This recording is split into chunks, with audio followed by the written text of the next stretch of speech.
Thank you for auditing the always positive new music review show hosted by a French professor who's going to be reviewing the album The Family by Brockhampton, or as I call it, Brock the Familia.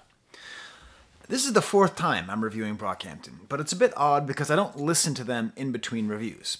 As you'll see in some of my older reviews, the first two are pretty terrible, to be honest. My reviews, not the albums. You know, this is sort of an interesting band to me because I wasn't there when they hit. I wasn't there with the trilogy. I jumped on with Iridescence.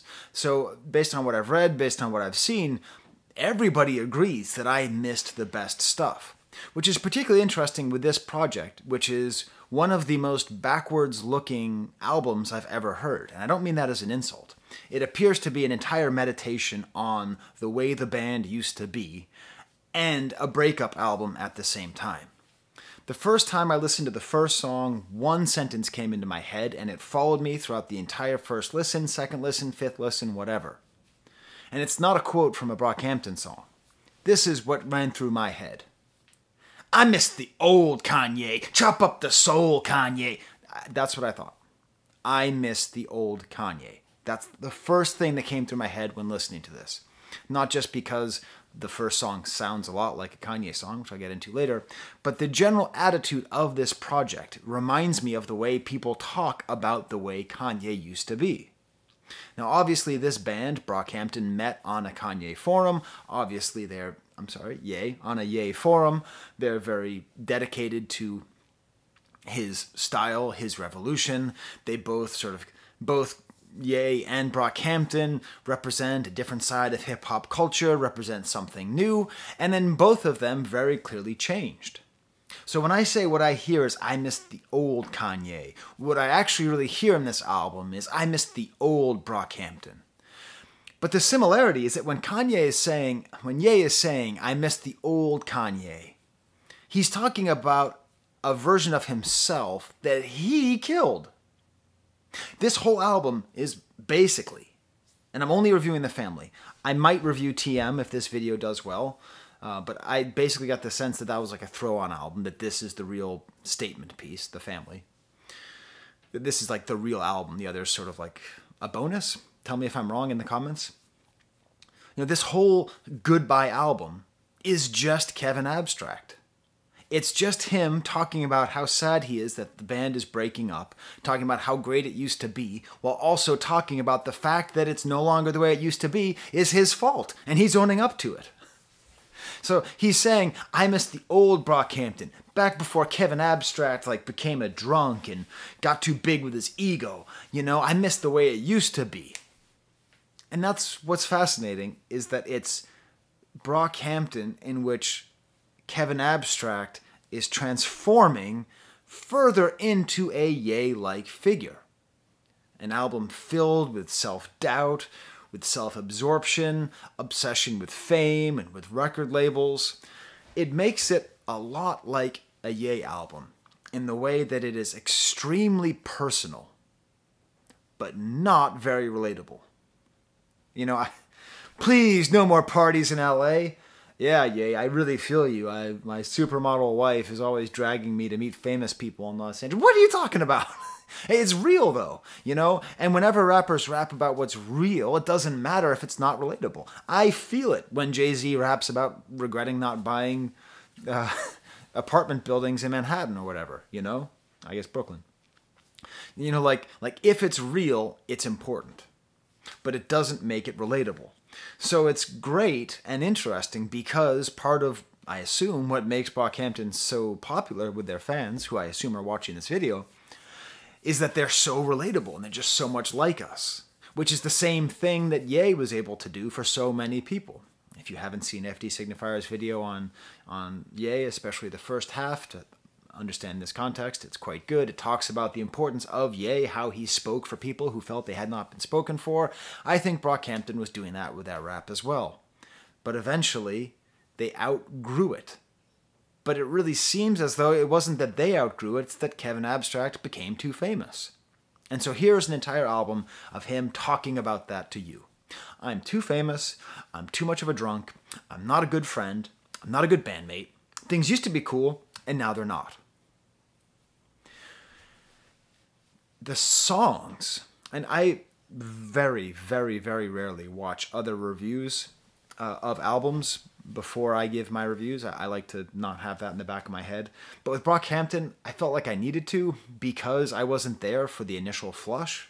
So to me, I'm comparing this album to Iridescence. I'm comparing it to Roadrunner and Ginger. I'm not comparing it to was it Saturation? Is that the trilogy name? So I did watch Fantano's review, and first of all, harsh. I mean, damn. Sometimes I feel like we don't listen to the same album, but maybe it's just because I don't know how great they were in the beginning. Because I listened to this album, and I'm like, you know what it is? I think it all breaks down to this. The thing he really emphasized is that the songs aren't like really songs. I think it'd be fair to call them songettes or songlets. You know, like I suppose you'd be expecting one of the 13 other members or one of the 6 other rapping members to jump on at some point here, but the point where someone else is supposed to jump on and make the song longer and make it into a real rap song, they're not there. So I totally understand why that would bug Fantano, and why he would, I think he gave it a 4, maybe? I don't know. I don't give ratings. If you're waiting for a rating, by the way, I'm not going to give you one. I give this stripey. That's stripey out of 10. But the thing I would say is that it's actually good, the short songs, because it's a concept album. It's a concept album.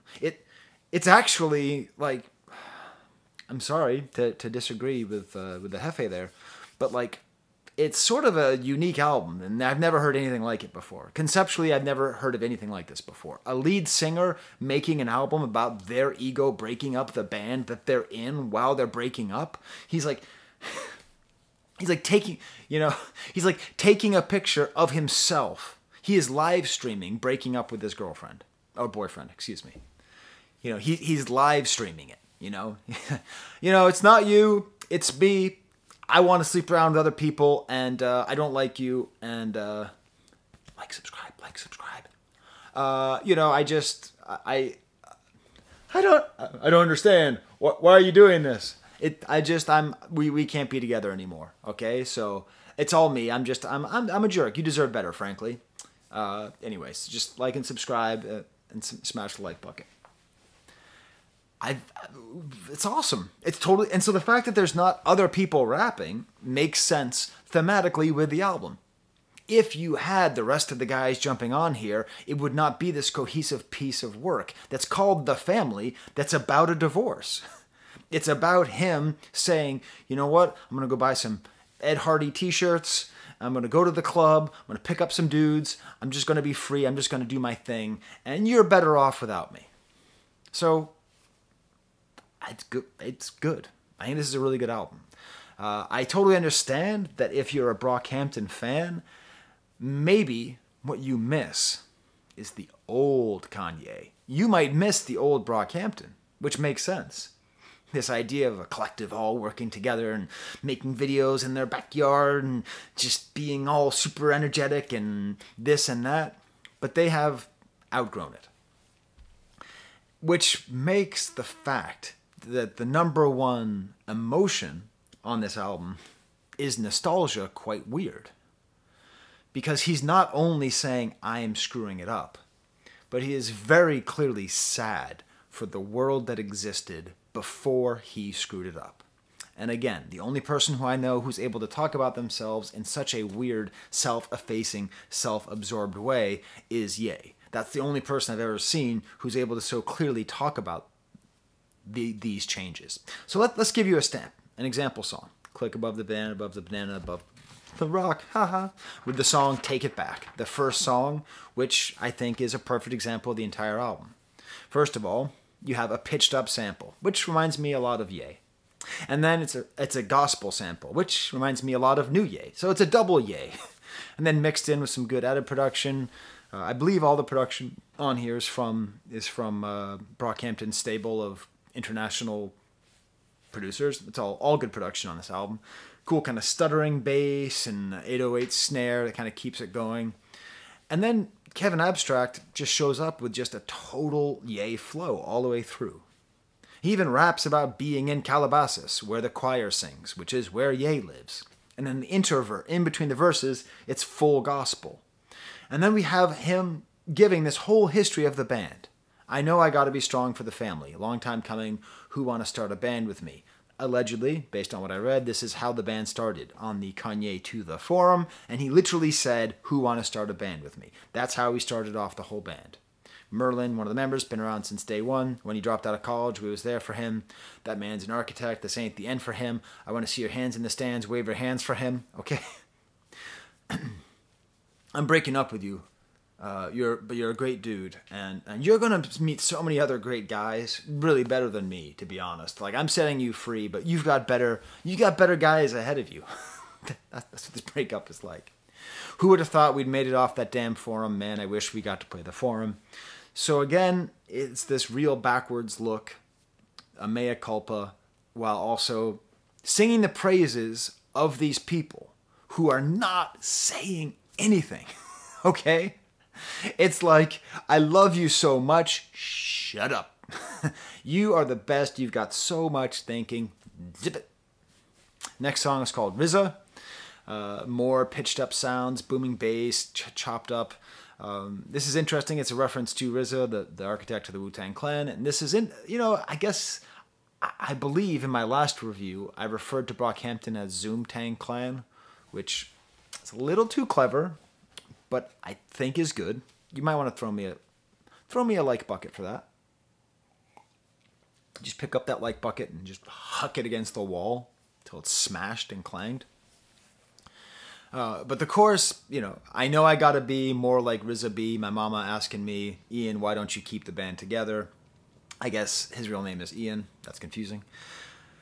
And it's interesting because they draw a parallel between parents who stay together instead of getting divorced. And as someone who's gone through a divorce, I can tell you, don't do that. It's just, don't.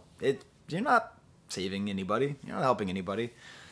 If a marriage needs to end, a marriage needs to end. It's okay. It happens like 50% of the time.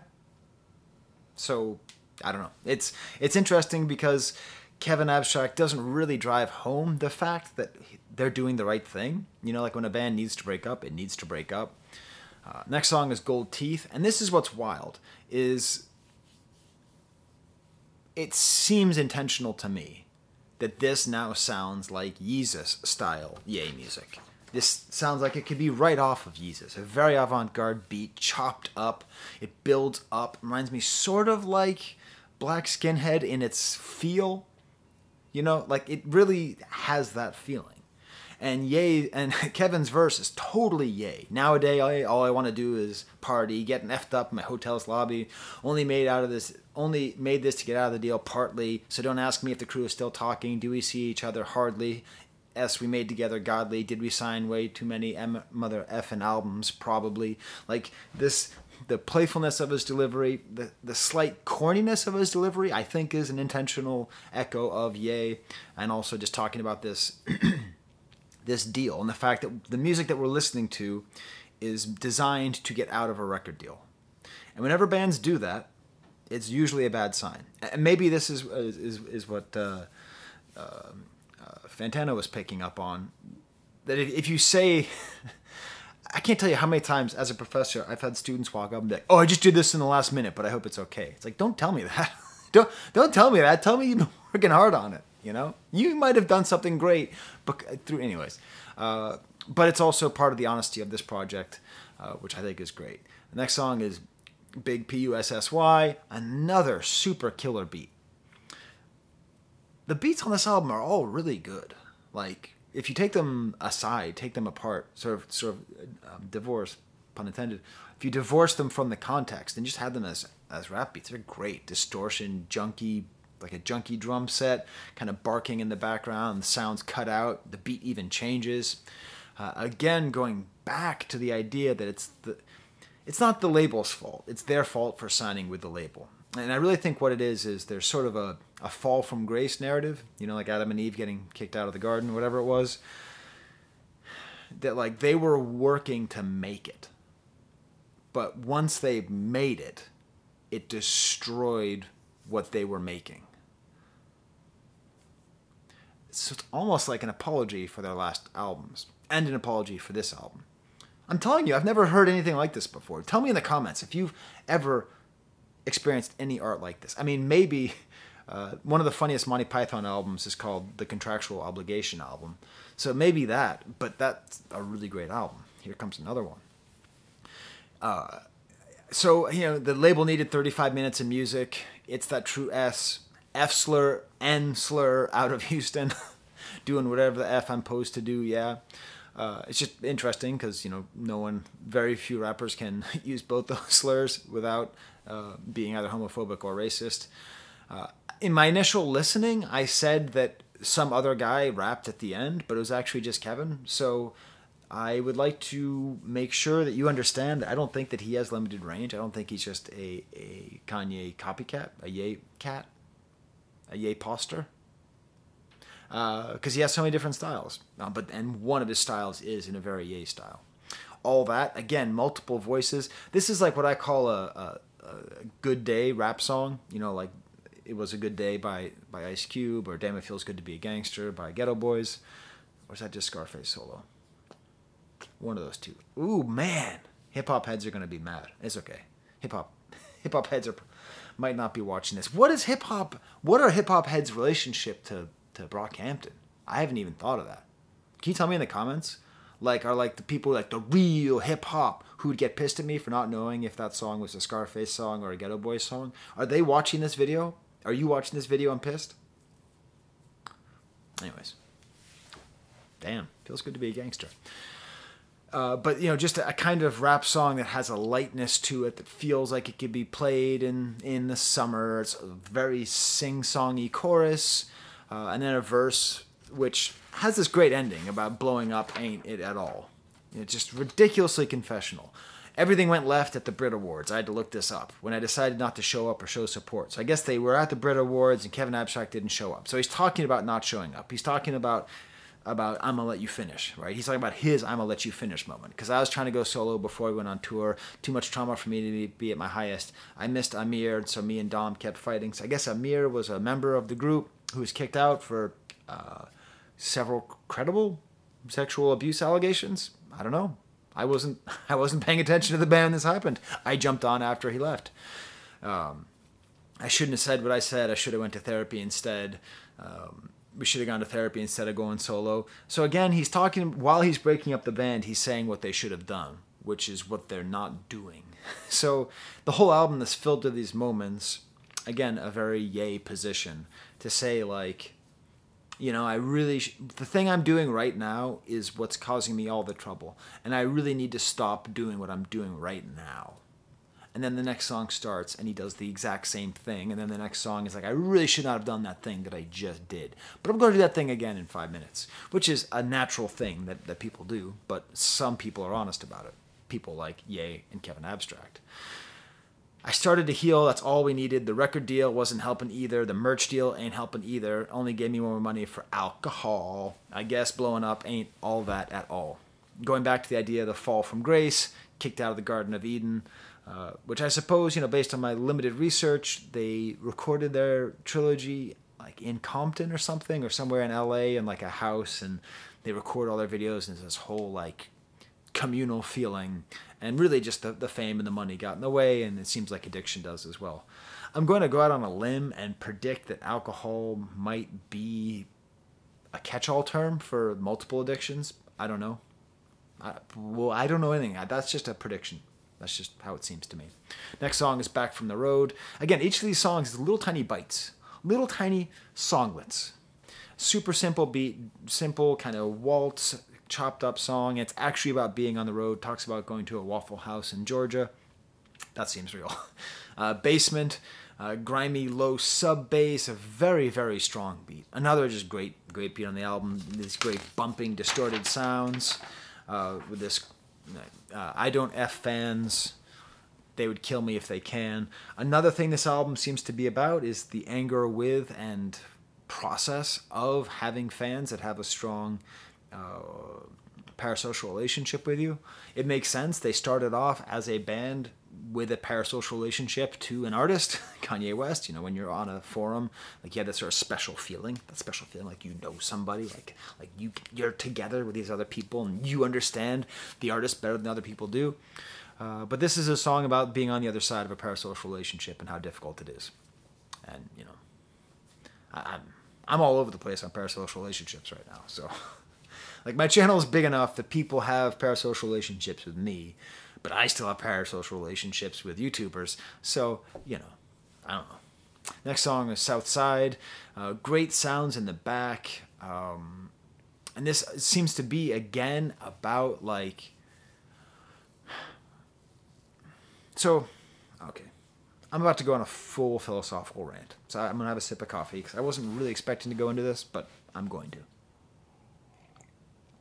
One of my best friends. I went to grad school with him. And he was a better scholar than I was in 17th century French literature. We had the same advisor, and he's a super smart guy, really dedicated. And he was like a couple years ahead of me in grad school, so he went on the job market before I did. And he told me very clearly, I am not going to go to a Research 1 institution. So that means, like, you know, top flight, you know, like a great state school, like University of Nebraska or Princeton or Yale, or any school that demands that you really produce a lot of publications. He said he wanted to go to a smaller school so that he could still dedicate time to his family and have a reasonable life, that work-life balance. I don't need to tell you, the guy was French. The French understand work-life balance, Americans don't. And so I really took that, and I built up this theory, and I felt the same way, that, like, I could have really pushed for one of those more prestigious positions. I interviewed for more prestigious positions. I didn't get the job at Yale, but I did interview for it, so close enough. I know the guy who got the job. He's great. I don't think he got tenure, though. I think now he mainly is into horticulture. It's tough at the top level of academia. It's not good. It's not a good system. Anyways, so I realized that there's this trade-off between obligation and ambition. Obligation to your family. Okay, like obligation to the people who depend on you. That kind of obligation. Not like, I need to serve my country. Like the real obligation, you know. I was a father of 2 young kids at the time. So what is my obligation to them versus my ambition as a writer, my ambition as a scholar to become the greatest 17th century scholar in the world, which I arrogantly thought I could do if I dedicated enough time to it. And so that's what I realized, you know. And so I ended up teaching at a not particularly prestigious college that really emphasizes teaching and allows me enough time to start this channel. Even today, I'm struggling between obligation and ambition. One of my favorite artists in the world, Stromae, is playing a show in Toronto, but both of my kids have the flu, so I have to stay here to make sure that our newborn's okay and that my kids are okay. I can't go getting stuck in 4 hours of traffic both ways to go and see Stromae and make a video, which I know would get me like 3,000 views, would really help my channel, the ambition to be the world's greatest YouTuber. So it's this constant struggle between obligation and ambition. And this album is about obligation and ambition, but it's the obligation to friendship. It's the obligation to what they created that's being destroyed by the ambition to be a big-time super artist. That's what this is. This is ambition killing obligation. And what's fascinating is that the ambition, it looks a lot like the obligation, because the obligation was to just be a good band member with your family, with the people that you love, that you grew up with, you know? But he's saying, no, I gotta go be Kevin Abstract. I gotta go be the star. So at the end of this song, he really emphasizes that. He talks about how he's having a conversation and saying real stuff on a Zoom call, and then he realizes, you gotta film this. This is the camera, by the way, if that wasn't clear. You gotta film this. You know, you gotta film me having this conversation. And he said, that's toxic. He turns everything into art. Hey, I'm not the world's biggest Brockhampton fan. I like them. I'm happy to review them. I'm happy to know their work. If someone tells me their favorite band is Brockhampton, I'd be like, cool. You know what I mean? But this is a really deep point that he's making. That it's not good to turn everything into art. It's not good. It's not. It's not a good human trait. The desire to create what is now called content, used to be called movies, videos, used to be called music, used to be called poetry. It's now called content. Whatever. It's all art. the desire to turn everything into art, to turn everything into content, comes at the cost of your family, at the cost of your human relationships. That's what he's talking about. So I get it. I get that the song is not fully formed. I get that the entire album feels a little half-baked if you look at it from that perspective. But I'd also like to counterpoint, these are some deep points which I have never heard successfully expressed this clearly. Turn friendship into art. That's awesome. I mean, I worry about it when I talk about my family. You know, I worry about it. Am I turning my family into art? Am I turning my personal life into art?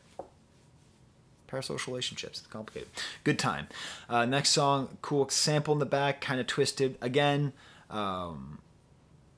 oh, this is the song that has that end of filming the Zoom calls.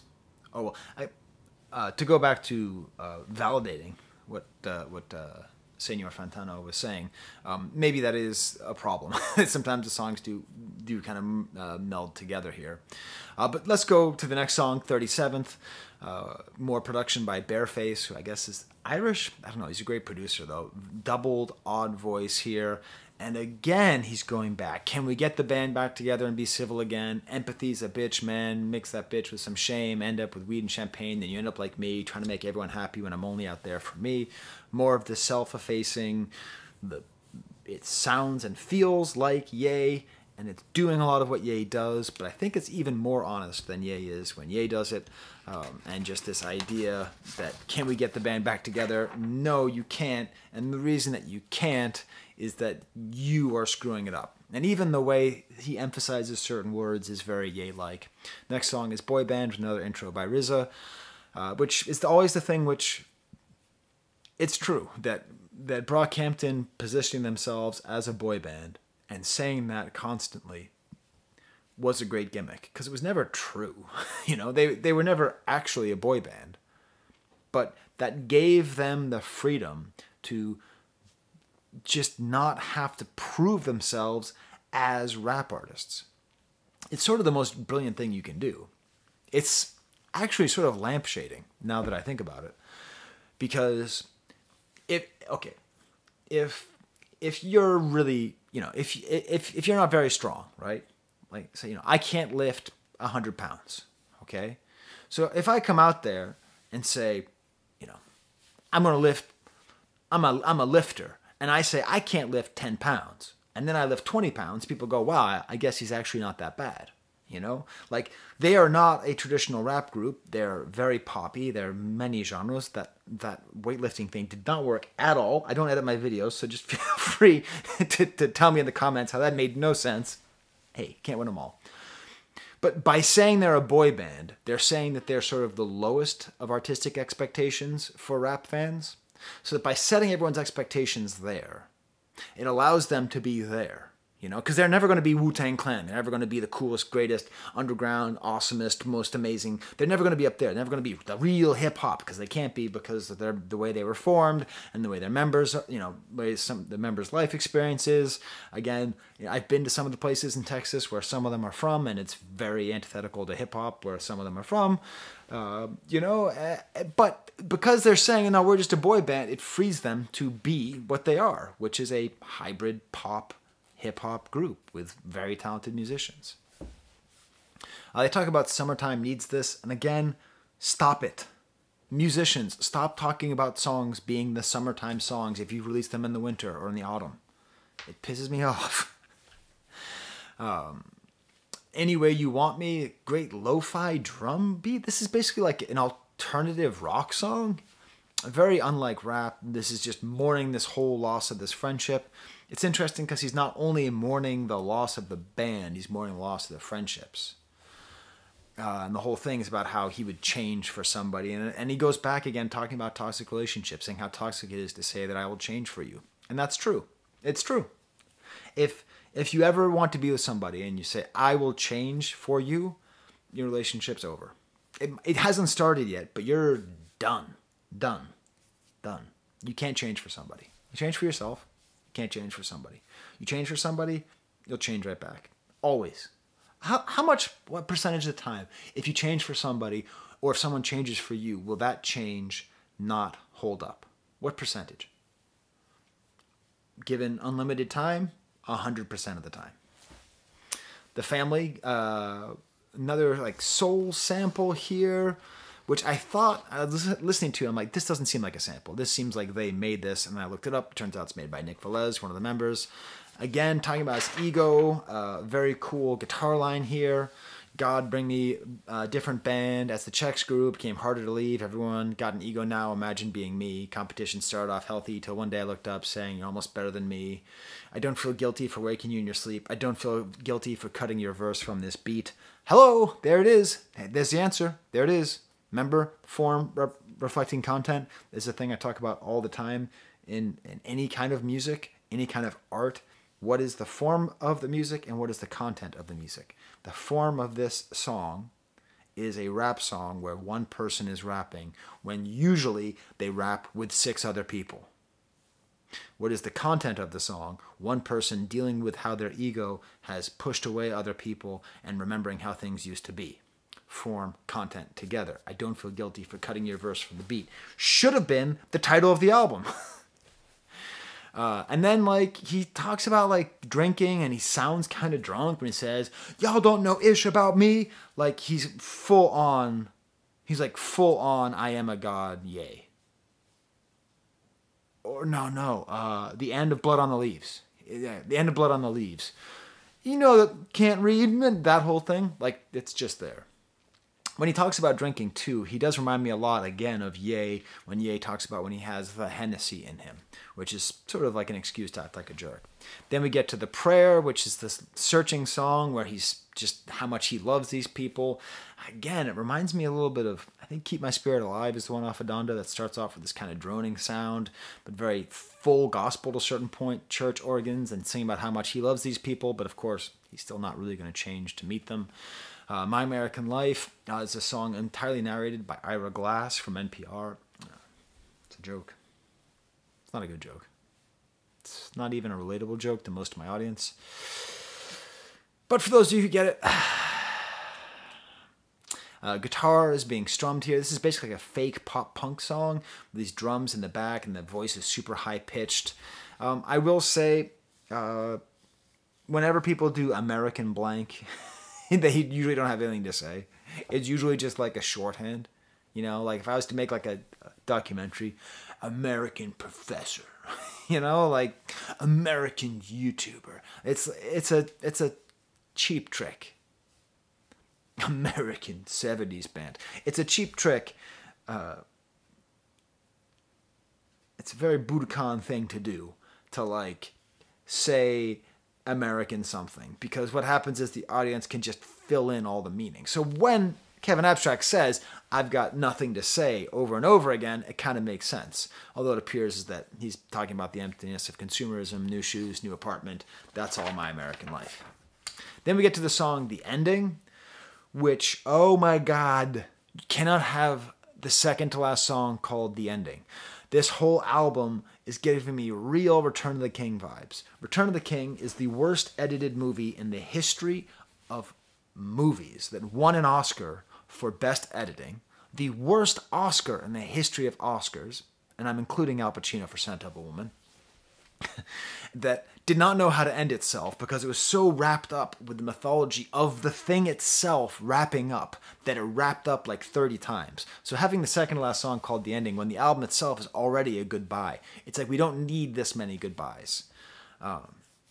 First moved to LA, my daddy still paid my phone bill. I was sneaking out in the early morning after sucking good D on a Sunday morning, walking through the living room. I see Jabari yawning, thinking, man, one day we're all going to be some superstars. Friendship, turned friendship into a business, into an empire. Of all the nostalgic looks on this album, and I haven't included them all, this is maybe the nicest, because, you know, we're sort of seeing his sex life when he first moved there, and his dad is paying his phone bill, which is kind of funny, interesting image. And, you know, like seeing the other people in the house, like there's a very Zoomer feel to this where in a way the whole band was sort of like one of those like TikTok houses or Vine houses or YouTube houses, Team 10, whatever those things are. You know, we have a whole bunch of young people all living together, like making little videos of each other. Like, we do sort of get the feeling that they had that kind of togetherness, while at the same time thinking about how this cool togetherness can be packaged and made into a product where part of what people were buying was the friendship between them. And here he is regretting the end of this friendship, which was a business, which was an empire. Then we get to the final track, Brockhampton. As if to drive home the point I just made, it opens up with what, according to Genius, is an Instagram post they did of ordering food from McDonald's. Again, like, they're all kind of together, they're all fun, they're all having together. They're this maybe that's that boy band thing as well. You know, or a lot of what people are sold with a boy band is what great friends they are, when in reality, you know, Donnie Wahlberg and Joey McIntyre might not have been friends. How many members of New Kids on the Block can I name? Donnie Wahlberg, Joey McIntyre. Is that it? Oh my God. I'm from Boston. I grew up. I only remember Joey and Donnie. It's terrible. Anyways. A very mournful loop, which makes sense for this goodbye, the final goodbye to the Shire, before the next goodbye to the Shire, before the next goodbye on the boat. But again, it's weird because he's talking about missing the bands already and saying, you know, like, and he's talking about how he had a fight with Jabari, one of the members. Iridescence, I wasn't really there for my brothers, barely present, more focused on bad relationships. It was good for my image. I got lost in it. That's when I started drinking. I lost my hunger, man. So he's like talking about why his previous albums are bad, and he's talking about the friendship. But the thing is, he's still doing the thing. Before he took his friendship and turned it into business. Now he's taking the dissolution of his friendship and turning that into business. He's turning that into art. Art and business, which are the same for him, which is part of the problem here.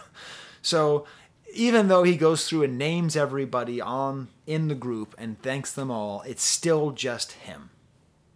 It ends with this sample of Can't Fake It Anymore by Ruby Williams. And it's funny, the form representing the content, because this last song, if I was like his friend or in Brockhampton, I would be so mad. I'd be like, why are you talking about you breaking us up and how much you love us and how much you wish the band were together and how much you want it for the fans, and then you're still doing the thing. You're still taking our relationships and packaging them up. It's that great, frustrating honesty of somebody who is screwing up and incapable of changing, which you only ever experience with one other artist, whose name I'm not going to say again. It starts with Y and ends with A. So there's my review. If this video does well, I'll do a review of TM. I'll actually have a guest appearance on that. I'll have someone, guest on there who might know more than me. Feel free to tell me where I went wrong. These are my Patreons. They give me money which helped me offset the fact that I had to sell those tickets to see Stromae tonight. You know, I really, it's funny because now that I consider myself an artist for these videos. I do, even though I'm doing reviews, I consider myself an artist. And I went back and rewatched my Iridescence video. And it was back in the old days when I called this channel Sky's Sweaty Record Review. And it's funny because part of me felt like Kevin Abstract. You know, I was looking back and I was thinking about the way it used to be before I got more than 30 views on a video, and how sort of innocent I was, and I didn't have, you know, people giving me money, and I wasn't making money from YouTube, and I wasn't interviewing artists, and it was just a little thing that I did, you know. I can relate. Any successful artist can relate to the nostalgia for their life before success. But very few artists can turn that into a work of art, talking about the damaging effects of success, like Kevin Abstract has on this Kevin Abstract album. There's the camera.